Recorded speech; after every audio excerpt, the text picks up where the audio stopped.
Paul Harrell, weekdays from 4 to 6. Learn more at paulharrell.com. Welcome back to the Paul Harrell program. This is Josh Waters filling in for Paul today. Paul is a new dad, so congrats to him. Now on the program, I want to introduce you to my friend Jacob Lively for a Conservative Future segment. Jacob, are you there? I am. How are you doing, Josh? I'm good. How are you doing today? I am doing well, and congratulations to Paul on the baby. And I know that's exciting times for him because my wife Gracie and I, we've got a 10-day old here at the house. So sleep has been scarce, but it has been the best 10 days of my life. Awesome.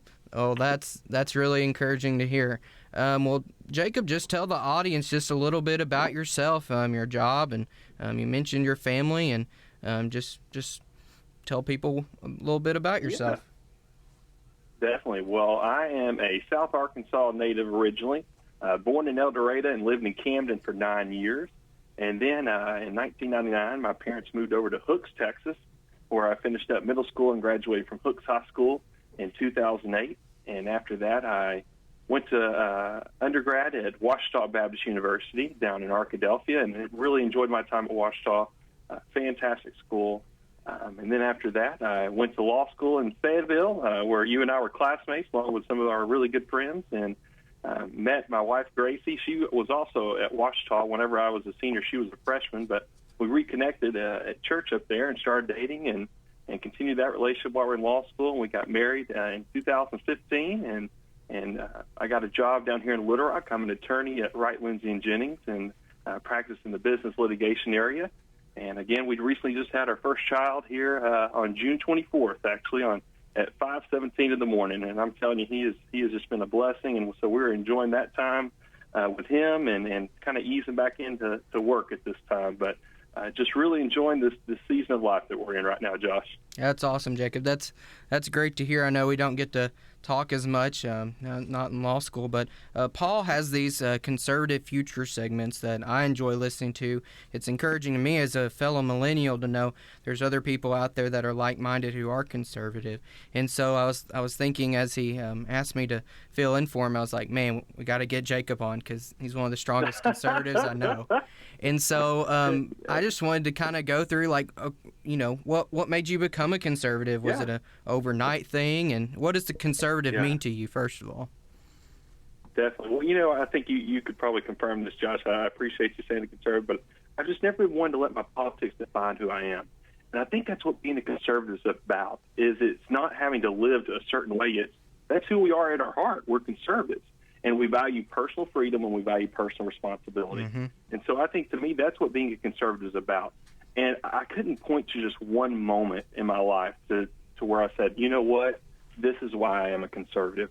I think each of us, through our own, life experiences,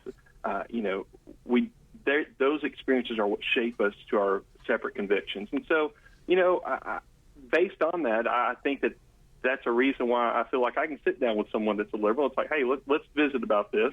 I need to hear your background because I know you got to your opinion from, because you had different experiences. Now, do I agree with them? No. But I think it's so critical to understand where people are coming from based on those life experiences that shape them to who they are and those opinions are based. But again, I think my life experiences and what I've been able to observe and learn through my experiences is what made me to be a conservative. But again, I think in the end it's just that personal freedom that is conservatism, but also the personal responsibility that comes with it that is honestly really lacking in our society today. Yeah, I think a lot of people our age like the first part of that, personal freedom, but maybe not the second part. Yep. Like you said, it comes with that, the personal responsibility. Yeah. And, I think there's a lot of different things that go with that. And I can vouch for Jacob. He was our class speaker, voted most likely to succeed. And basically whoever, just seeing him interact with anyone, liberal, conservative, everyone supported Jacob. And so I think that's a testament to your leadership. And I'm excited to see your future in the conservative movement or, whatever role that takes. I know it's going to be great. But what do you see as the kind of conservative future? What do you think that would look like for Arkansas or the United States? Yeah, and I think it goes back to those two big things again: that personal freedom, personal responsibility. I live down here in Little Rock, and just was heartbroken of the news that broke Friday or early Saturday morning about the shooting down here. And I'll tell you that the club is right outside my office window. I look down on that, and that is the building I see. And it reminds me of I'm a part of the Kiwanis Club down here in Little Rock, and our big what we support is Pfeiffer Camp. And I'll tell you what that camp does is it takes at-risk kids, and these are kids that haven't done anything bad per se, but maybe have little attitude problems and so on. And they go out to a camp out here in West Pulaski County, and they spend 6 weeks terms. And I'll tell you, that personal responsibility is taught out there. It's the first time, they're coming from broken homes where there's no family unit, there's no structure, and they're being taught, yes, you have these freedoms to make these choices. Just know that those choices you make, they have responsibility. And I think what we're seeing down here in Little Rock right now is that we haven't had that, the family unit isn't there, and so no one is teaching personal responsibility. And so I think that's what it looks like on one end of the spectrum, where there's just the absence of a family. But then we're also seeing now in this generation, and our generation too, Josh, I think you'd agree, the sense of entitlement. Yeah. We have some parents who are these helicopter parents that, well, there's no way my child made that mistake. There's no way that my kid would have done that. And everyone gets yes, there are exactly, and it's just crazy to me. So I think in that perfect world is, what, people have freedom. Okay, they have the freedom to do whatever they want. And it isn't the job of the government to make you successful. It's the job of the government to create an environment that allows yourself to make yourself successful. In other words, it's the government's job to get out of the way. But you know what? Once the government gets out of the way, the choices you make, you're going to be responsible for. The success that you have, that's your success. The failures that you have, you're going to have to own that. And so I think, to me, that's what a conservative future would look like for here in Arkansas and for the U.S. But, just going back to the shooting that we had here in Little Rock, it's so sad to me because so many of those issues that we're seeing right now in central Arkansas is, to me, just the complete breakdown of the family unit. And the answer, I don't think, is as simple as I've seen some representatives call for more gun control and so on. That's not the answer. This is going to be – it's going to have to be a solution that's going to take us all getting involved and getting back to the root of the problem. And to me, that is the breakdown of the family unit here. Man. Wow. Words of wisdom.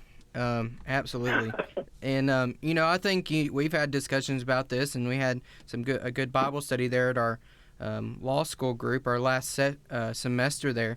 And so, I totally agree with you with the family unit. I've been blessed to be in a great core family unit, get great love and support from my parents and from my grandparents.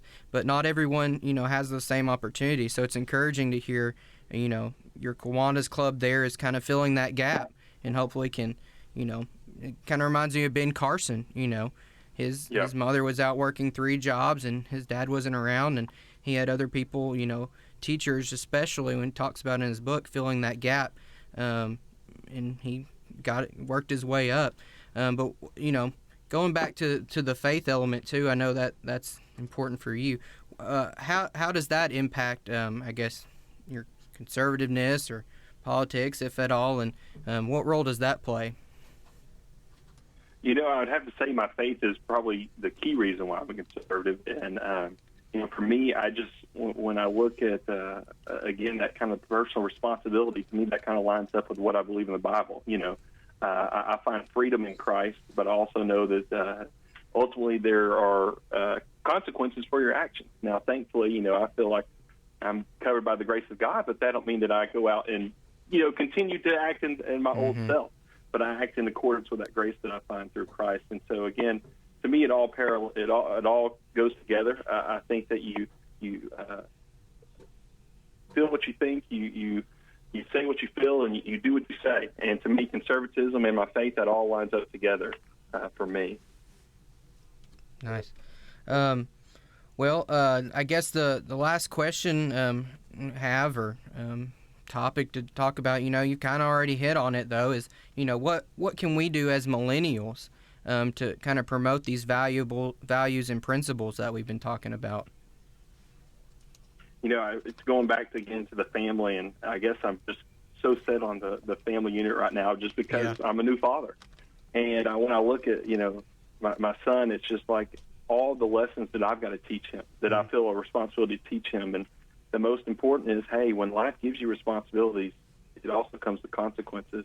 But just encouraging him to always just do the right thing, to always act with integrity, and just always, honestly, just be honest with people and be open to communicating with anyone. Don't just turn your back to people just because they have a different opinion. Be willing to sit down and have that conversation. Because as I said, why I'm a conservative is because of my life experiences. I think it's so critical nowadays in this toxic political environment we have that as soon as we see that overreaching label on someone, that we don't want to talk to them. It's why I can't have a conversation with him. And that's just not the way that we need to be acting right now. We need to be sitting down, and I think that there's valuable insights on each end of the spectrum. Now, does that mean that opinions are going to change? No, but I think that has to be the place where we start, because we can't even get to the table right now. And so I think that's going to be critical for our generation, is to be able to come together, have the conversations. Let's just start having the conversations. I mean, Josh, you and I both know how many times was it we'd be sitting in a law school class and you'd be very opinionated and someone just wanted to turn their nose up. Never. You know, me it's being like, opinionated, never. But, you know, just being, okay, listen, it's okay for people to have a different opinion than you. It is okay. Let's hear that insight, and let's see how that can help us together make a better future for everyone. So I think that's my biggest thing is, again, you know, for me teach my son that, hey, you're going to have responsibilities to always act with integrity and so forth, because I think those are all conservative principles, but also being willing to be open and share our insights and our views, and not being afraid of people calling us out because, you know, we have a different opinion. Yeah. Well, Jacob, I really appreciate you coming on. It's been a great conversation. Good to catch up, and tell Gracie I said hello, and Max, and wish you all the best. I sure will. We'll be talking to you soon. Sounds good. Hope to see you soon, Josh. All right. Thanks, Jacob. All right. That was Jacob Lively in our Conservative Future segment. This is Josh Waters filling in on the Paul Harrell program. Feel free to call or text us today at 870-275-9799. We're going to go ahead and take a break now, and we'll be right back.